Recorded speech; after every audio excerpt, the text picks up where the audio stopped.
Hey pageant fans, I'm Teresa K. Cole. I'm a pageant coach and welcome to T Stands on Pageantry, where we talk all things pageant related. If you're a returning subscriber, welcome back, and if you're new here, thanks for joining us.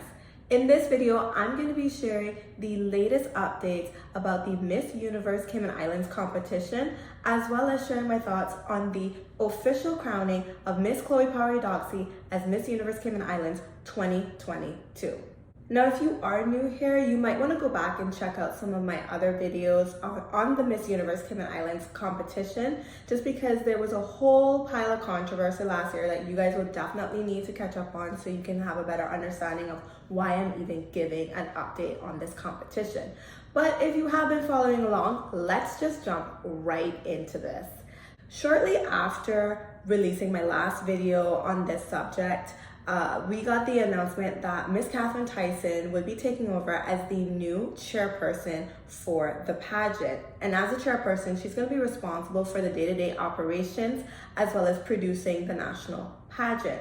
Now, Catherine is the mother of Caitlin Tyson, who was our 2018 Miss Universe Cayman Islands title holder. And Caitlin, over the years, has maintained a good working relationship with the committee, and she has served as the runway coach, the etiquette coach, as well as the choreographer, and now she has been formally recognized as the pageant coordinator. So I think this is a really interesting team because obviously it's a mother-daughter duo, and I think that with Caitlin having the experience of competing locally and then winning the title and knowing what it means and what it takes to be prepared for the international competition, and then her mom having a love of pageantry, I feel like this could be a really dynamic duo for the Miss Universe Cayman Islands competition. And I'm really hoping that they are going to breathe fresh life into this pageant, and that they will also bring some new ideas to the table that will bring about some much needed change. Now, speaking of change, I want to hop over to social media and show you guys something that I noticed right away, which is that they actually changed their name from Miss Cayman Islands Universe to Miss Universe Cayman Islands, which ultimately makes me really happy because I always thought it sounded kind of odd to say Miss Cayman Islands Universe. And I don't think that anyone else outside of the Cayman Islands was saying it that way. I think most people from whatever country they were from were saying Miss Universe Cayman Islands, or at least putting the word universe before the name of their country. And I mean, I can understand why they did it, because previously the pageant was just known as Miss Cayman Islands and the title holder would go to both Miss World and Miss Universe. However, since they gave up the franchise to Miss World and it was then, awarded to someone else, I think they just wanted to differentiate themselves from the Miss World pageant. So they used the word universe at the end, and so they started calling it Miss Cayman Islands Universe, or Miss Cayman for short. But now they've officially changed their name to Miss Universe Cayman Islands. And I am so glad, because I think it sounded so weird and so odd to say Miss Cayman Islands Universe. So I'm hoping they'll stick with that and they won't be kind of like flipping back and forth, because that's going to get really confusing.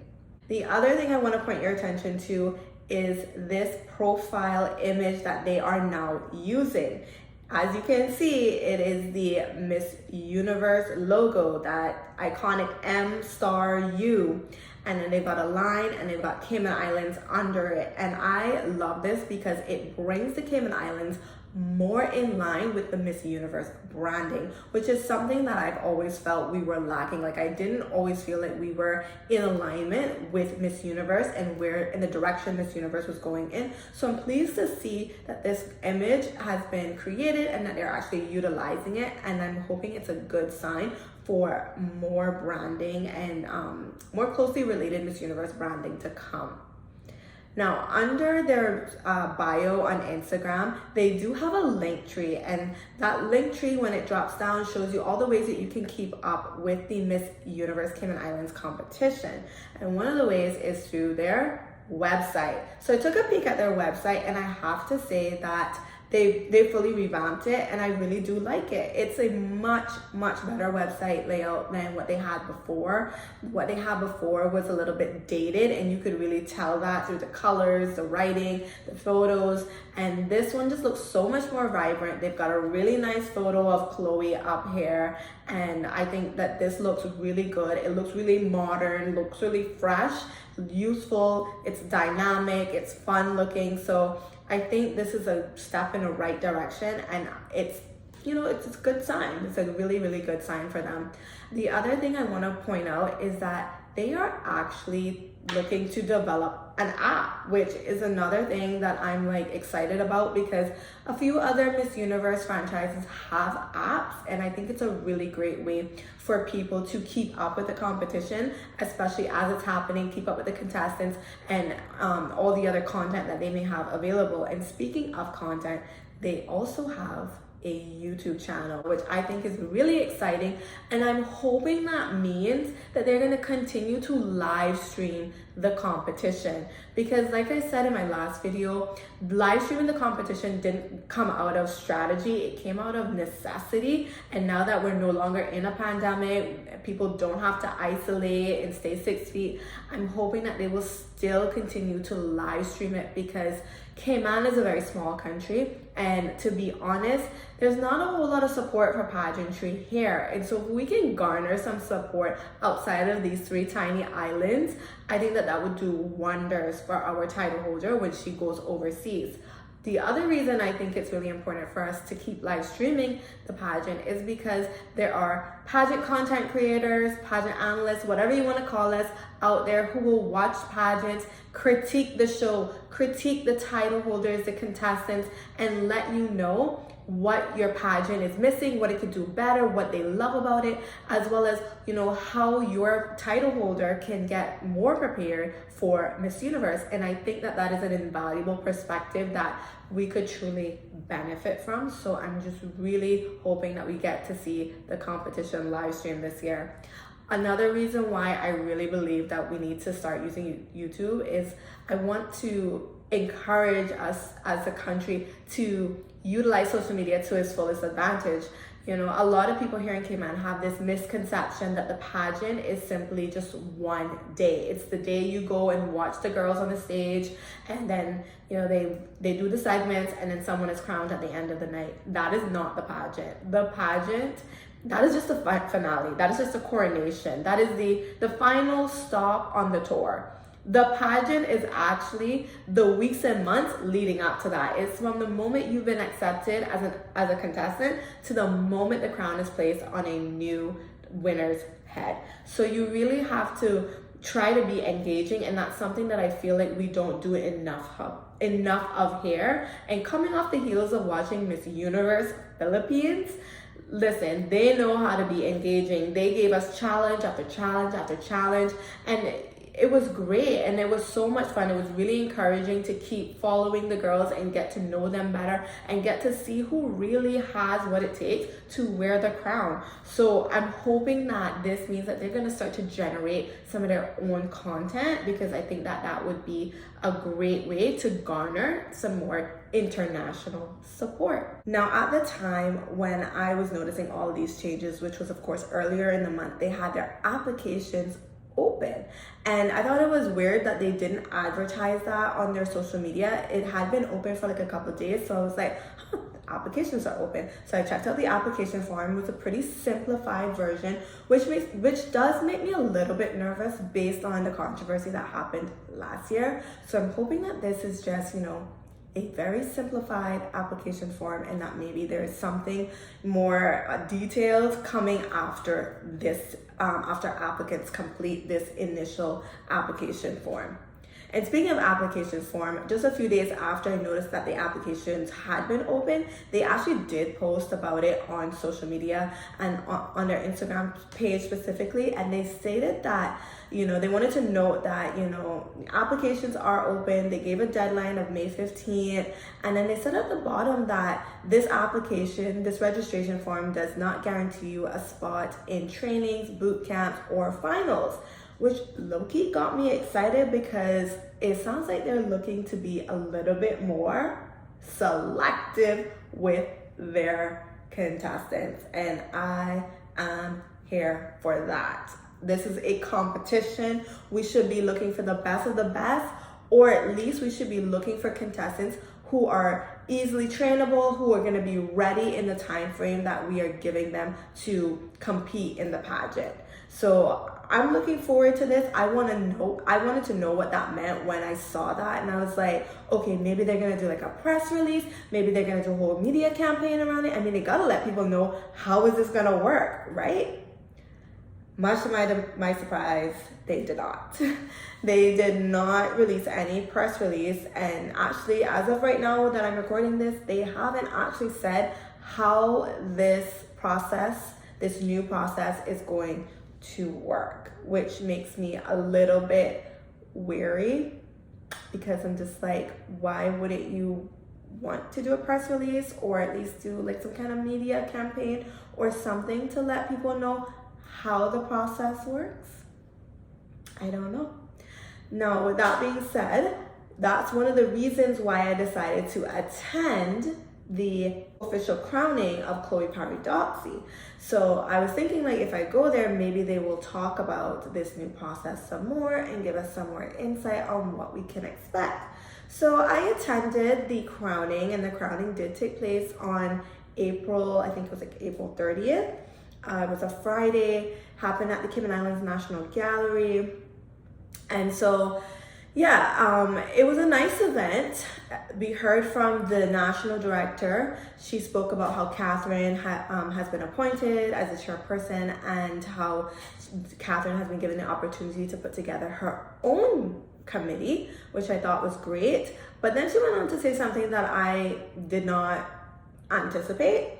She said that at the franchise level, the committee members, and then she went on to list the names of the committee members, and she said that basically it all sounded like the same people who were already on the committee. And I was like, wait. So the same people who were previously on the committee are still in the committee, and now they're, kind of like at the top, so they have all the say and they can make all the decisions. And honestly, I was like, ooh, that might not go over so well with the public. And to date, I haven't heard a lot of people talk about it, so I don't know how many people were, actually listening or caught that, or maybe there wasn't a whole lot of people in attendance either, and I don't know how many people were on the live stream, so maybe people just missed that detail. But I have a feeling that when the pageant starts to roll around, this is going to become a hot button issue, because this is the same committee members that people were asking for them to step down, for them to be removed. So it's like the same people who are still involved are still running it. So I'm like, this is gonna be interesting. So I was surprised about that. Then we heard from Catherine herself, and she talks about how this would be a new era in pageantry in the Cayman Islands, and that they're going to be more inclusive, which of course she's talking about the Miss Universe new rules of allowing married women, mothers, pregnant women to join the competition and compete. And so I was really hoping that once again she was going to say something more about this new journey. What does it mean when they say that this registration form does not guarantee you a spot in trainings, boot camp, or finals? Is there going to be some kind of elimination process? When are they going to do it? Are there going to be prelims? How are they going to determine it? I had all these questions, and I was fully expecting an explanation, and once again I got nada. I got nothing. I got zero zilch. I was like, huh? You had this platform, you had this moment to say something to the people, and again, they did not. And it bugs me, because I'm just like, why wouldn't you want to be more transparent and more upfront, especially after the year you guys had last year? You would think they would want to be more open and transparent about the process, so that contestants would know what they're getting themselves into from the very beginning, and then they can determine for themselves if this is something they really want to do, as opposed to having people sign up and then find out later on that this is how it's going to go, and they may not be interested in doing that, or they may not be prepared for that. So I'm at a loss as to why no one on the committee is talking about what this new process looks like, or what this means or what their plans are. I'm hoping that at some point before the competition we will get some answers, but the deadline has since passed. Still haven't heard anything. I don't know when the pageant is. I'm going to assume it's the end of August because that's when Chloe's reign is up. So yeah, that's all I have. I don't know anything more than that. I haven't heard a whole lot more. So I guess we're just gonna have to wait and see what comes out of this. It's certainly been interesting. As a person who has a background in public relations, I just want to say that they really got to be more upfront and more transparent, because otherwise it's just going to lead to a lot of speculation, and when people speculate, rumors fly, and it's just like not good. So here's to hoping that they will eventually come around and start to talk about this new process and what their vision is for the pageant and where they see this pageant going. Speaking of vision, one thing I do want to say about Chloe was that she was a vision at the crowning. She looked stunning. I loved her in her red dress. Here's the thing though, I didn't realize that they were actually going to be sashing a first runner-up. So they sashed Miss Whitney Foster, who was contestant number 1 in the competition last year. But as you guys may recall, she was not first runner-up. She was not second runner-up. We only do first and second runner-up and a winner. So she wasn't given a title last year. So I can only assume that she must have been like the third person, the third runner-up. I did hear that the second runner-up did resign. So I guess they wanted to have a first runner-up. So they appointed Miss Whitney Foster as first runner-up. And here's the thing about that crowning event. Like, if I were in charge of that, listen, if we're going to rewrite history, let's rewrite history and go all the way. Let me tell you.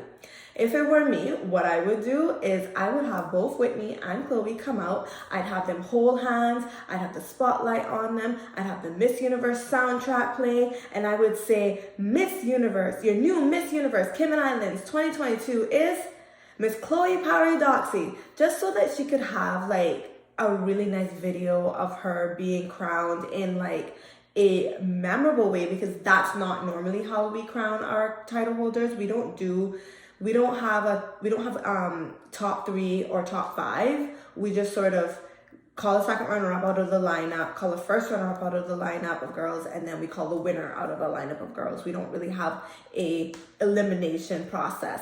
So for me, like, if I were planning it, I would have definitely done something like that so she could have something a bit different and a bit more special, and then have it so that she has that moment of them saying her name as Miss Universe Cayman Islands and it feeling like a victory at that moment. Just recreating that special moment for her. That is something that I would have loved to have seen, but that, alas, that is not what they did.